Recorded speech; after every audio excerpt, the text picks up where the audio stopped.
back to my channel. Thank you so much to my subscribers. Welcome newcomers. I hope you like what you see, and if so, be part of this journey with us.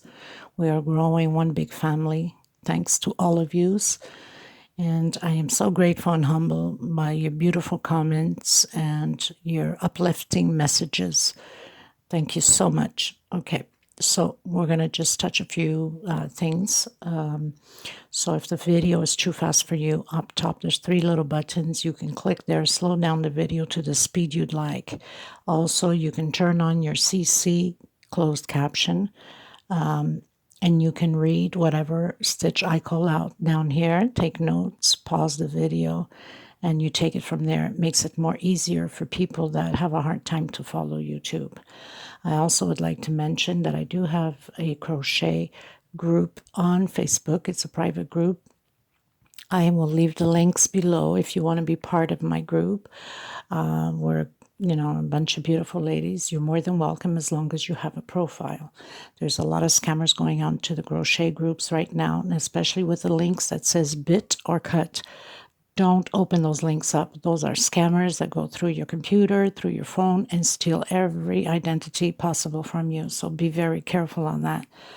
I also would like to mention, if you'd like to donate to help out the women in need for thread, please do so. Below the video, there's a little bag with a $sign. You can donate there, whatever amount you'd like.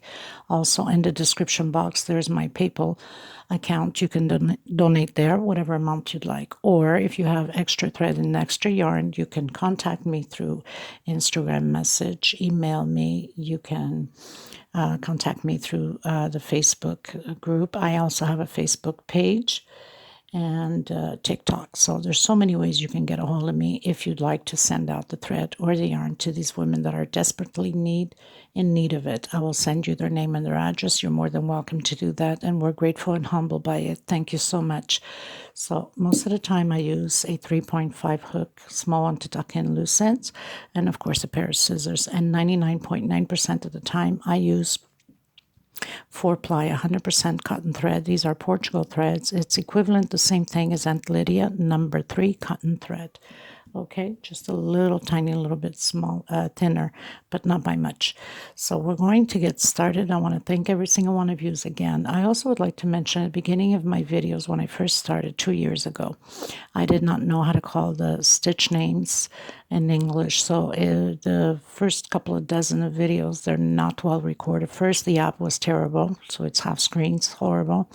And because I did not know the name, I would just, explain it my own way that I knew how. And I apologize for that. But if you go through some of those videos and you are creating those pieces, because there's some of you that have been texting me on it and questioning me, please feel free to ask any questions. I am here to help you. Some of them I have recreated, of course, with the proper codes for the stitch calling. Some of them I still have to create. I just haven't had any time for it. But don't hesitate. Question me, and I will answer you ASAP. We're going to get started. Thank you so much, everybody, okay?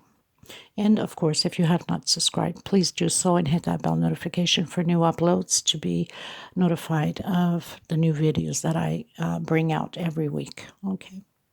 Okay, everyone, so today we're going to learn to make very simple these circles. Let's call them donuts, I guess.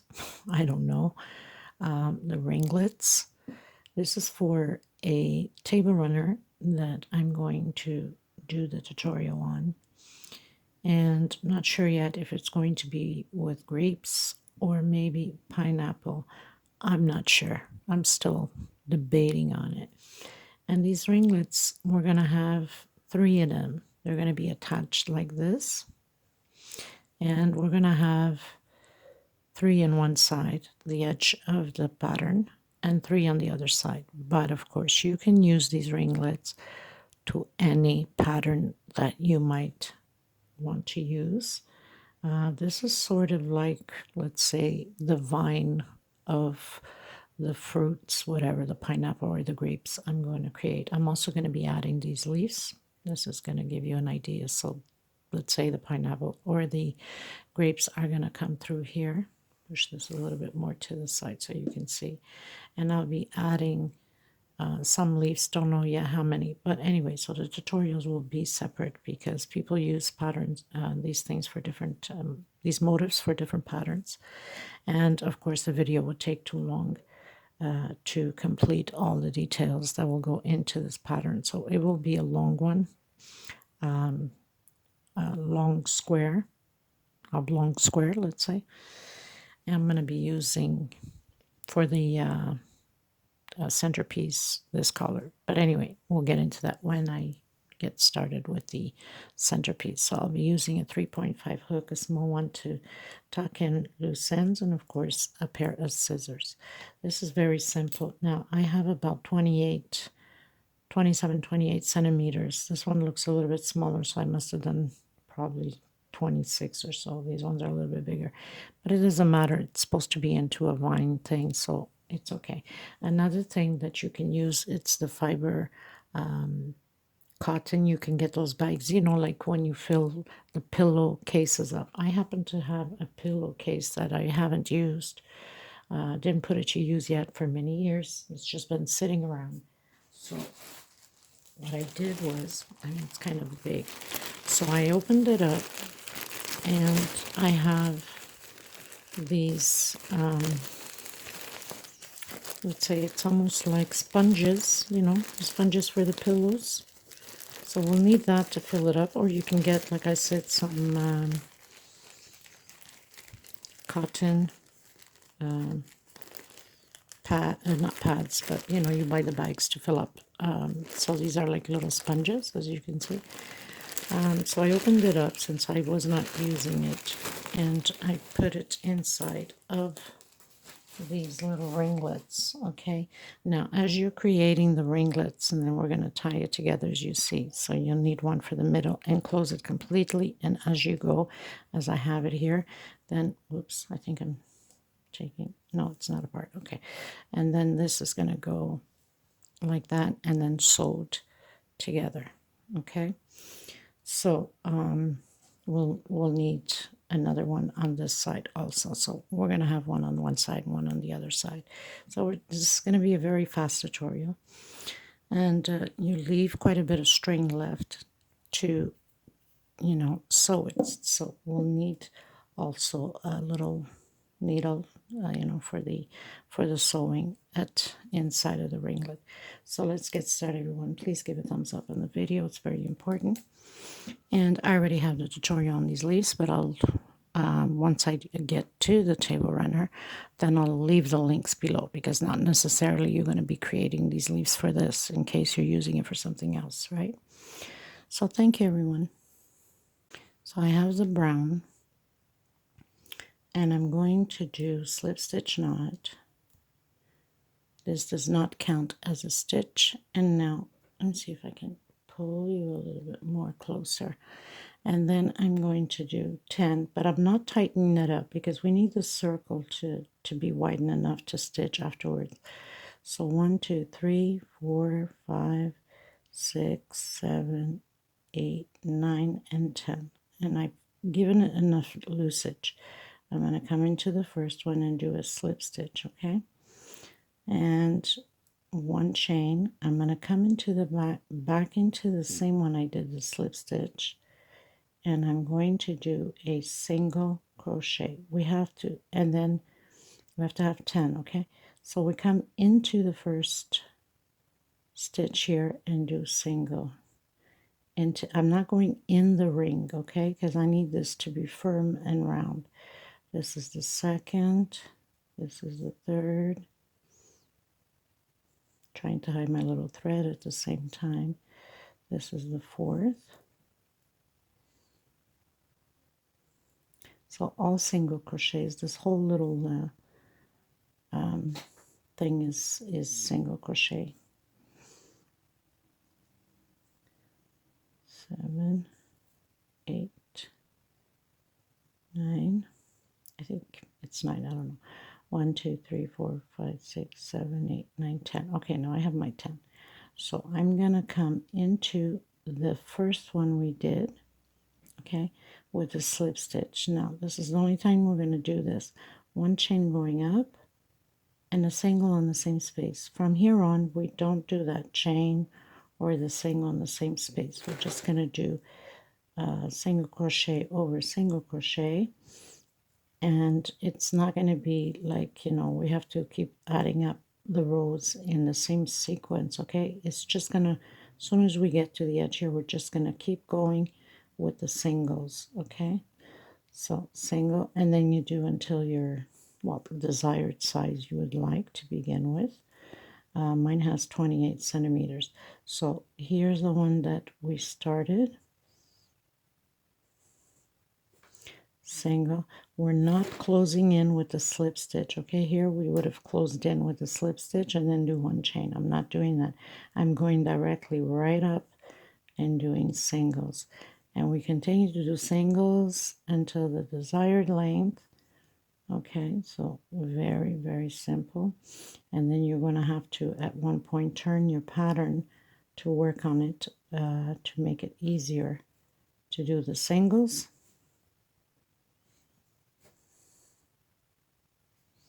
So always one per space. You can't miss it. So you would be turning your pattern like that. And put your finger in here because you're going to have a hard time afterwards as it gets long, right? So with the help of your fingers, you keep just rotating. At first it seems like it's a little bit hard, but it's not. Your fingers will get used to it, and you'll just keep rotating, pushing the pattern around to keep going around until the desired length. Okay, and even when we close out, we're just gonna directly close out with a slip stitch. That's it, nothing else to it, and then leave quite a bit of string so we can stitch both edge on it. Okay, so very, very simple, nothing to it. I'm gonna continue mine. Oh, and by the way, before I forget, so if you want to put like a marker or something to see, you know, where you're at in case you get confused and you start losing out stitches, because you got to make sure you always have your 10 singles in there, then by all means go ahead. If you find that, you know, you're getting low on stitch, let's say 8 instead of 10, then you can go up one chain and go back in the same space and do your singles, so you can add whatever you're missing, because this is very easy to jump stitch, right? Now the other easiest thing is when you have maybe about 10 rows on here.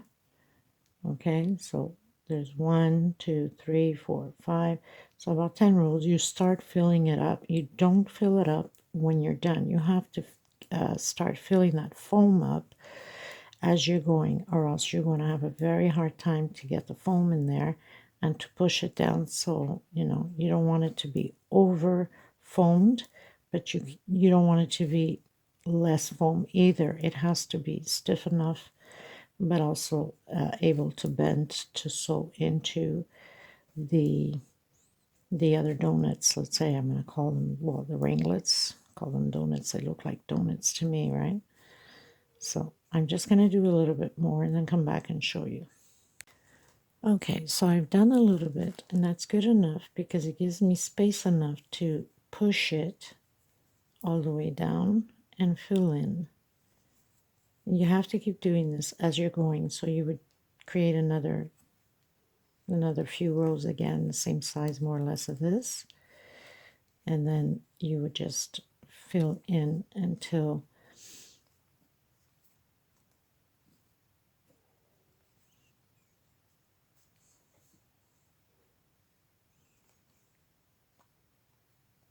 okay, and then once we get it going to the length, then we're, oops, almost knocked down my camera, then we just do this, you know, to spread it, to get it more or less the same thickness.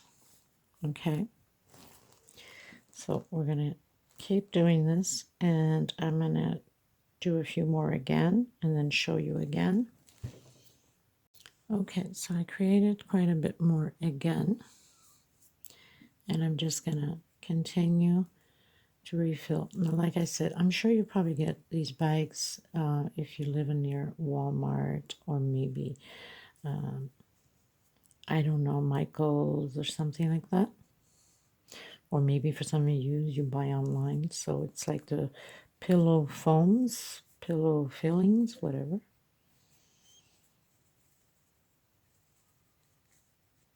You even have on the cotton side with a fiber. So it's pretty good for washing.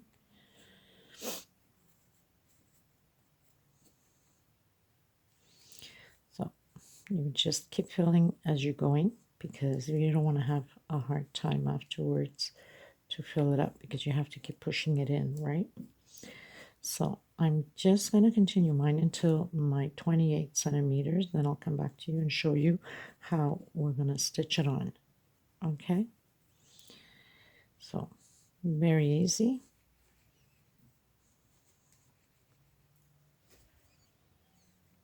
Gives you more or less the same thickness. Don't worry about it even if it sticks a bit in out here, because we're going to stitch it in. We want to make sure that this is filled here so it doesn't give you more thinness at the end, right? And then you would continue on stitching, right, doing your singles, because it's all singles. And then you just keep your finger in there to keep rotating, because it gets harder as the foam goes in, right? Harder for us to rotate, but it's a question of getting used to it. I went through the same thing when I started doing these a while back.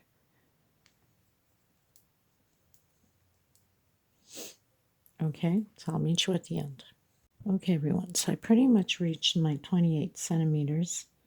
Now I'm just gonna go in, because now it's pretty full. Make sure that you fill it well up to the top, because when we sew it on to close it up, it has to have enough foam so it doesn't look handicapped. You know what I'm saying? So I'm just going to do a slip stitch here, and this one I'm going to cut it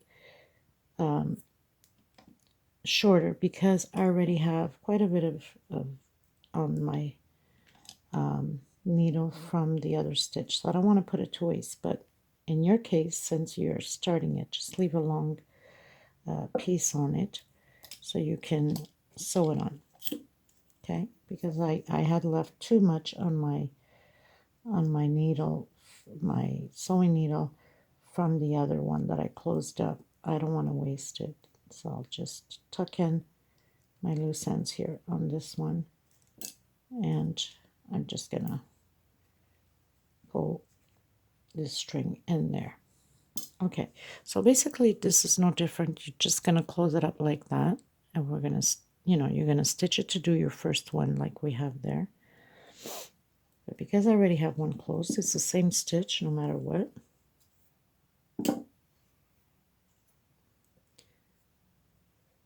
I'm just gonna tie this leftover that I had on my needle so I don't put it to waste. I'm just gonna make a knot here and use it.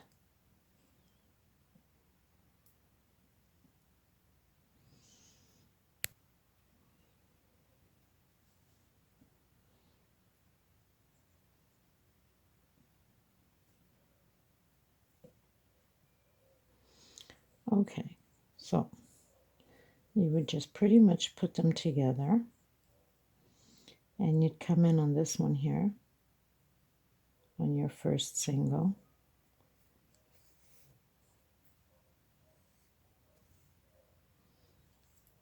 and then on the next one. So it's just a back and forth thing, nothing to it.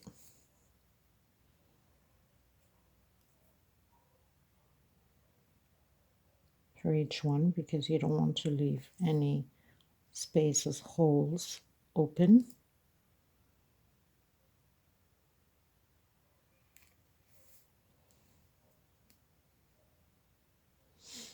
And then you would just turn,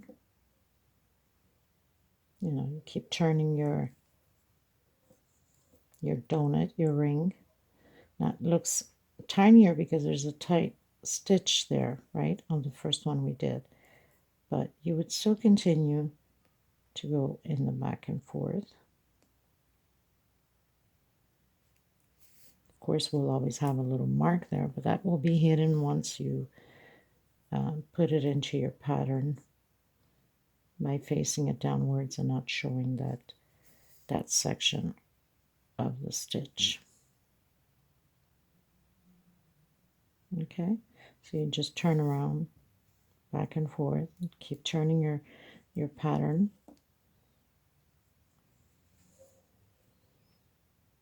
Your ring, your donut, if you want to call it.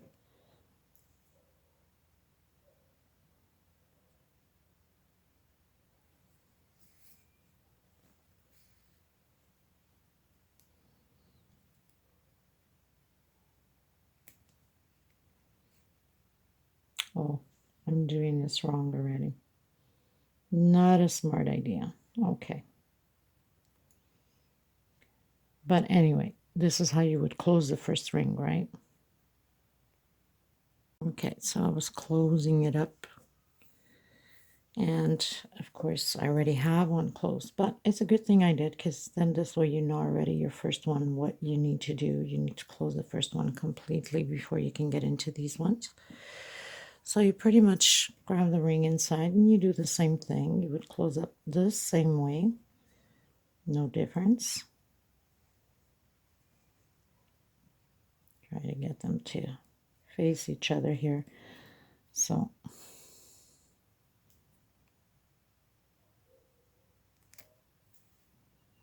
you would have to do one on one side and then one on the other side, right?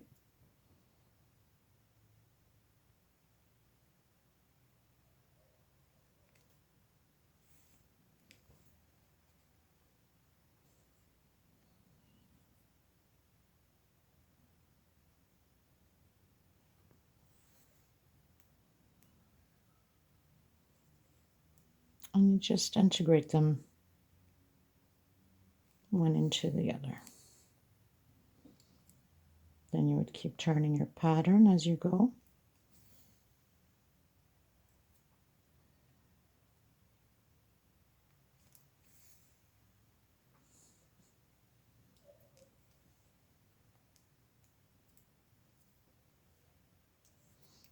Just going to go over here. Time to time I'll do that, and just instead of like one time here and there, instead of doing just back and forth, just to make sure that they close up properly.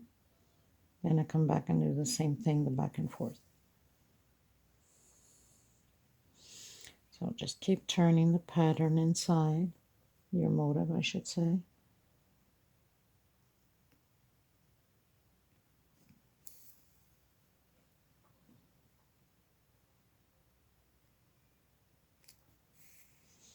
Okay, so that's how it's going to be. I'm going to finish to do mine, then show you once I'm done. Okay, so I'm pretty much finished stitching. And you come to a couple of them here and just make little knots on them to make sure that nothing falls apart. So I've done already 2, 3 of them. Now I'm just going to put my thread quite a bit in, just so we can hide in between inside of the stitches in here, and just pull it through.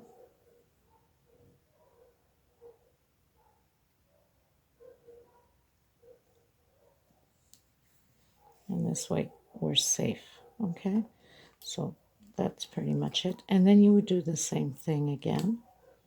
Now, remembering that this is thinner because of the first stitch is quite tight, right? But that's not a problem, because what you're going to do is once we glue on, so where we have the thinner side, we'd be hiding it this way. And then again, we're going to come in with the other one and do the same thing.